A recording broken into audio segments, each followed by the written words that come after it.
If NATO were attacked, how would Allied air forces defend their territory? It's not just about fighter jets. NATO's air forces rely on a mix of cutting-edge technology, elite training, and most importantly, the kind of teamwork that uses the strengths of 32 allies to secure the skies. What does that mean, really, and why is it important? Well, if NATO ever had to defend its territory, it would first need to establish what commanders call air superiority, complete control of the skies. Only then can ground forces get to work without fearing attack from above. But gaining air superiority is much easier said than done. Overall, you can see it like a boxing match. We are both in the defensive and in the offensive at the same time. And while we are defending ourselves, we are also doing some, so to speak, punches, where we get together a lot of different types of aircraft with different roles and punch a hole into an enemy's air defense and hit him where it hurts. If this looks complicated, don't worry, we'll break it down for you. Basically, the key to securing the skies is in seeing what's up there. That's a little hard when there's more than 27 million square kilometers of sky covering NATO airspace. But thanks to an integrated network of radars, we have a pretty good idea of what's up there. In the event of a conflict, however, these radars could be knocked out by strikes, shut down by electronic jamming, or switched off by hackers. That's why NATO puts radars in the sky. Meet the Airborne Warning and Control System, or simply AWACS. It's a flying radar with a crew of 30 that can oversee a patch of airspace roughly the size of Poland. Unlike ground-based radars, which can be blocked by rises and falls in the terrain, AWACS can track everything, flying low or high. The system we have is able to cover 360 degrees around our platform for more than 500 kilometers-ish and provide the proper information real-time on any movements that we see in the air. Mainly we are like an enabler that gives them the possibility to see far, normally that they are, and earlier than what their own system will allow. NATO owns a fleet of E-3A AWACS aircraft based in Geilenkirchen, Germany, where they're on call to support NATO exercises and operations. Each is staffed by a multinational crew. On any given mission, more than a half dozen NATO allies are hard at work inside the windowless cabin, peering into radar screens and talking to Allied aircraft on the radio. There's a point to the multinationality. Having the different countries in the AWACS is giving the advantage that every country, from the smallest up to the biggest, they bring their own experience. This experience, together with the standards we have in NATO, makes us flying and accomplish the mission we get tasked for.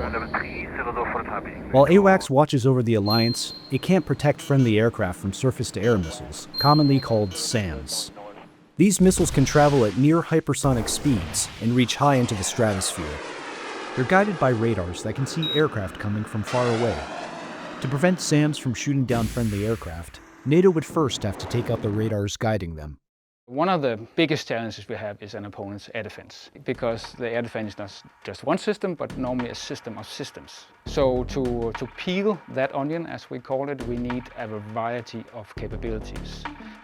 And one of those capabilities is a group of talented, potentially crazy pilots called Wild Weasels. It's a silly name, sure, but the job is no joke. Their mission is to fly ahead of the main force and take out the radars that guide SAMs to their targets.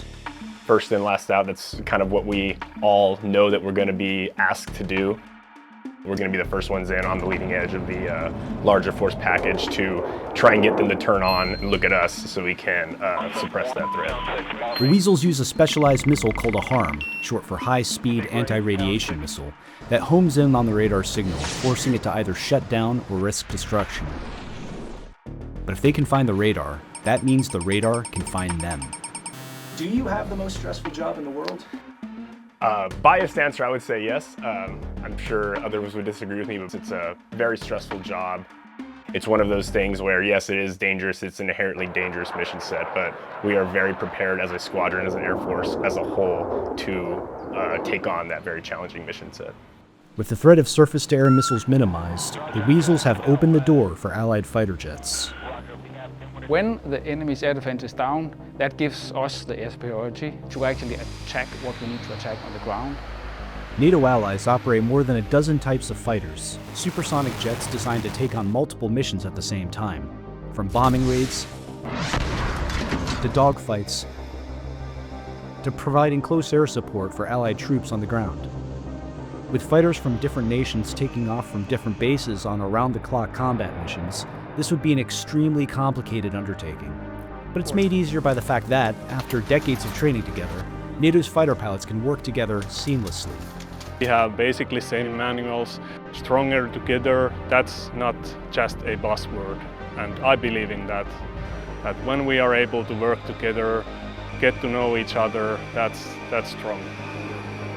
To command such a counterattack would push NATO's mission planners to the max. How do you control something this complicated?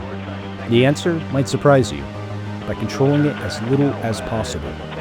Controlling from thousands of kilometers away is not the best way to do it. Actually, training our pilots to take the decisions on the battlefield, in the air, and making them good at that is what achieves the success of the NATO Airpower. After defeating hostile radars and SAM sites, and pulling off the complex art of air-to-air combat, NATO's air forces would then encounter a surprisingly simple problem: fuel. Fighters burn jet fuel at an astonishing rate, and after deep strikes or intense air-to-air combat, running out of gas is a real concern. That's why NATO allies have a fleet of aircraft designed specifically to refuel other aircraft in midair.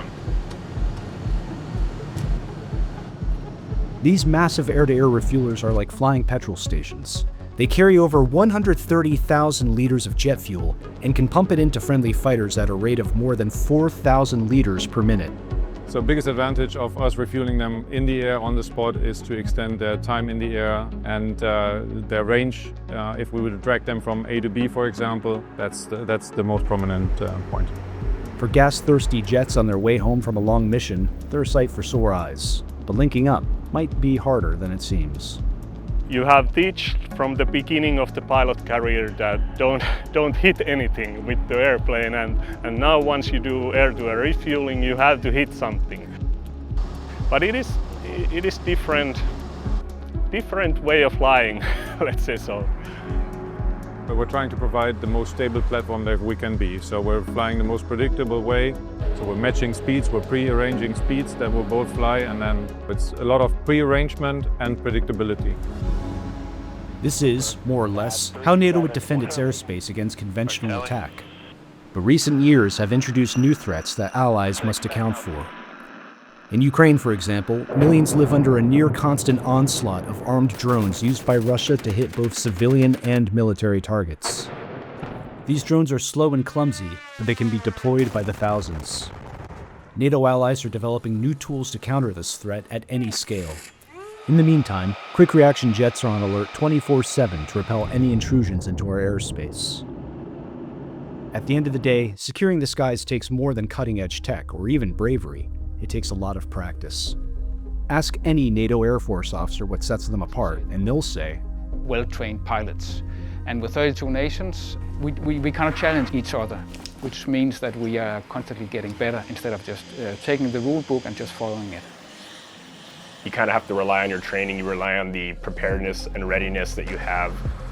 I think in terms of being able to integrate with foreign partners, you definitely have an unmatched capability to do that here in Europe, just with the close proximity to them, which I think only enhances our lethality, one as a unit, but as an Air Force as well.